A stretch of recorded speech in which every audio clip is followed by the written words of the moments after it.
where not the doctors, but the brain bugs up top, the Rockefeller-run medicine, they know exactly what they're doing. You're exactly right. And, of course, the Rockefellers, they go way back to the beginning of 1914 in what was called the Flexner Report. The Rockefellers and the Carnegies paid for a report to be made on all of the various medical schools, about 132 medical schools, and they funded 32 of them because they sold the products that the Carnegies and the Rockefellers sold. And they didn't give any money to the other medical schools, so they just dried up and died. They paid legislators at the federal and the state levels to make medical doctors king, if you will. They protected monopolies, self-policing, and they also paid to have all their competition made into third-class citizens who would not be paid by insurance. Because competition is a sin, as John D. Rockefeller said. I interrupted, though, with the break. Going back, finish up with the machine oils, yes. What we eat. Okay, well, yes, the Crisco started out as a machine oil for all these huge factories in Europe and the United States. And Procter & Gamble bought it initially to make soap out of it. And there was resistance from mom and grandmom because they were making their own soap. And so they had to figure out that, you know, we could probably sell more of this stuff, this machine oil, as food than we can as soap.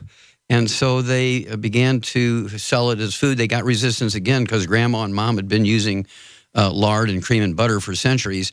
And so they got Ansel Keys, who's another Nazi sympathizer who was on the board of the American Heart Association. And of course, the Nazis on record, they weren't going to just conquer the whole world militarily. And I've got to dig out these documents. It's in some documentaries I saw a long time ago and read about as well. They were going to take over with soft kill, where they adulterated the food and water. They put fluoride in to slowly weaken the population they were in control of. They wanted a stealth kill. And in one Nazi document, they described it like, you know, if you wanted to get rid of wild dogs, you would just poison their water hole. And then they'll never know because it's a slow kill, flavorless poison that they were recommending. And so that's why. Go ahead. I'm sorry. Yeah, no. That's all good stuff, Alex. You're right on target. And that's why everybody loves you. No, continue, though. Okay. It's just they're so diabolical. Now, that's the right word. That's the right word.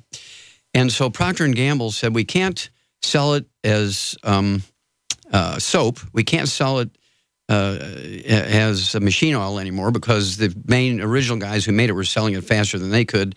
And so we're going to sell it as food. And they couldn't, they were getting resistance. And so this Ansel Keys, who was on the board of the American Heart Association and on the board of Procter & Gamble, he says, well, let's sell it as a replacement for animal fats. And they came up with an advertising scheme to replace cream and butter and lard with this Crisco, which was a machine oil. And they did it very well. They gave $1.7 million to the American Heart Association. This is part of their written history. They cannot deny it. And they endorsed Crisco as a healthy replacement for animal fats like lard and cream and butter for cooking. And as a result, they have killed more Americans and more Europeans than the Nazis ever thought of doing because of heart disease caused by these oils. In fact, I've seen some doctors and people looking at the statisticians, they believe that these type of false artificial garbage fats that replaced animal fat and natural plant fats may have killed more than cigarettes. Oh, absolutely. No doubt about it. We're talking about hundreds of millions of people. Just by mistakes in offices right now, medical doctors in America kill, injure, and infect 15 million Americans every year in their offices. We had an article a few years ago that we wrote, because it was right there on their site, where even the Centers for Disease Control lists doctors killing people as the #3 cause of death in the country. It's actually accidents by doctors. Number three. Yeah. Doctors are #1. Just proactively what they do. They killed Andy Rooney. They killed Dick Clark. They killed Neil Armstrong. And they get a walk. They kill these very famous people, very high-profile people. Who kills our top astronaut and gets a walk? If Al-Qaeda would have done that, we'd have sent over drones and blown up baby food factories or something. And here the doctor kills Neil Armstrong, our top astronaut, first guy on the moon, saved 2 doomed NASA missions. The doctor gets a walk. He creeps off into the dark. Okay, well, I want to go on to one more thing there.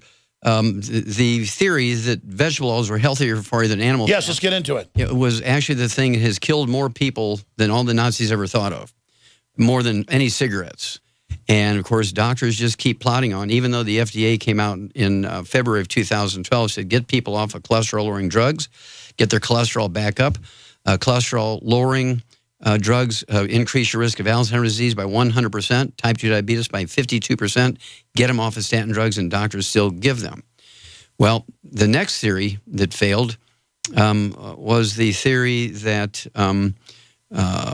prions cause mad cow disease and Creutzfeldt-Jacobs disease. They've never been able to have that proven and transmitted, so they never were able to transmit the disease by taking brains of somebody who died. What is it really? Yeah, it's a mystery. It's a copper deficiency. Yeah. We actually knew that in 1865. It was a copper deficiency in sheep called enzootic ataxia. When you look at the brain under the microscope of a sheep with enzootic ataxia, it's mad cow disease, it's Creutzfeldt-Jacobs disease in people. It's all caused by... That's right. They just make up a misdiagnosis and make up a new term. Exactly. And then came the genetics thing. Everything is caused by genetics. We spent trillions of dollars mapping out the human genome. 28 countries were involved. 60 years. The genome was published in 2003. And in March of 2013, the Salk Institute invites James Watson, the guy who got the Nobel Prize for the double helix. Who also likes Hitler. Yeah, well, he is a eugenics guy. Yeah. Yeah, he wants to use eugenics to make the master race. He says black people aren't humans. Well, he's the master race guy. Right. But he's loved by the liberal, the fake liberals. The fake liberals. Yes. Okay. Well, they ask him, okay, what diseases are going to be cured now? You've gone 60 years. You've mapped out the human genome. There has not been a single disease that's been cured or prevented with genetics. Which one are there? And he gets up in front of this illustrious crowd of Nobel Prize winners and heads of departments of genetics in medical schools, and he says, all the experiments we've done over the last 60 years are irrelevant. We're not going to cure cancer, diabetes, or any other diseases by sequencing genes and coming up with genetically engineered genes. It's not going to happen because none of it's genetic. It's all what he called chemistry, biochemistry, a.k.a. nutrition. And all the reporters ran out of the room. They called their editors. Their editors talked to the medical schools. The medical said, oh, he's an old man. We got 850 genetic screening. And by the way, here I am discrediting him. He did get the Watson Trust, another family, the IBM folks, to fund him. They funded the Nazi machines, all of it. I mean, he is a big eugenicist. But the point is, he did, at Cold Springs Harbor, develop most of the sequencing. He is smart when it comes to that. And he's saying, yes, we've got to have the obvious. I mean, look, it isn't bad genetics that I have to have oxygen to live. If I get strangled to death or I die, my car runs into a lake, they don't say he had bad genes because his lungs couldn't handle the water. It was that I'm not designed to breathe water. I'm designed to breathe oxygen. Correct. I mean, it's like if I smoke 3 packs of cigarettes a day, it's not that I'm genetically predisposed to lung cancer. It's that, yeah, it's bad for me. And it flips on, you know, things in my body that makes my body start malfunctioning. Basically, is that what it is? You're exactly right. And there's 2 pieces. Number one, if you're missing the cofactors, essentially the nutrients, minerals, vitamins, amino acids, fatty acids, which put you in a very fragile state. You cannot even exist in your environment you're designed for. And then you throw in these toxins that have been created by these monsters of the industry called the pharmaceutical industry. And, of course, that's how we got paid for the war debt in the Second World War. The reparations where we got all of the pharmaceutical companies, which were not publicly traded companies when they were in Germany. They were all Nazis. They were supporting Hitler in the war. And they were privately owned. We're talking about Bayer and Pfizer. Yeah, Germany was dominating chemicals and pharmacological. Yeah. That's just dominating. Exactly. And so we took them as payment for the war debt, turned them into publicly traded companies. Even kept their original heads. Oh, yeah. And, of course, many of the doctors... Mengele's family headed up a bunch of that. Yes. That's why he was allowed to go. And he died as an old man in his bed in South America. Did you hear they just dug up thousands of Irish children in England at an orphanage that they were killing in vaccine studies, and they threw them in a septic tank in the back? Yes, and they're not even getting in trouble. Well, Alex, I was in Canada in March of this year. Canadians, everybody loves Canadians because they're supposed to be nice people, right? Well, they had what they called the resident school system, where they were taking all the Indian children, the native Canadians, if you will, and saying, look, to the parents, they're starving, you're not educating them, we'll take them, we'll feed them, we'll educate them, we'll send them back as doctors and lawyers and engineers. And the parents were starving. Here, please take our kids and feed them and educate them, send them back. Well, they just found a mass grave near a Catholic church in Canada. Oh, we've had them on. They keep finding 50,000 bodies of children. Oh, my using God. the experiment. 50,000 bodies. And I was there. Wow. Wow, we need to get those guys back on. Like 5 years ago, they'd find 20, they'd find 50. You're saying they found the mother lode? The mother lode, a mass grave with 50,000 bodies and of kids between the ages of 6 and 19 who were given up by their parents to get educated. They were used in tuberculosis experiments. See, they blame the average white person in American cosmology for all the Indians and experimentation. It's not the average white person. It's evil elites. Israel's done secret tests on Jews, the same crap.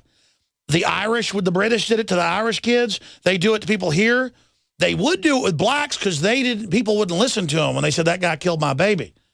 But so they did over-target them as well. So there is some racism there. But these people, what do you call them? They're just demons. I mean, how do you inject little Irish kids with stuff you know is really going to kill them and call it a vaccine trial? Well, you have to appreciate, Alex, that this all goes back to Francis Galton, who started eugenics. He was the one who wanted to accelerate human evolution he created marriage licenses so that bureaucrats could interview people. If you were illiterate, they wouldn't issue a marriage license because they didn't want you to have more illiterate children. And so marriage licenses were created by Francis Galton, who is Charles Darwin's brother. And he was sort of he invented the first dating clubs because he wanted to have the first tall women marry the first tall men who were all blonde-haired and blue-eyed. Yeah, they all interbred for 3 generations, and almost all of them were born mentally retarded or dead. Something like that. I made a documentary about it.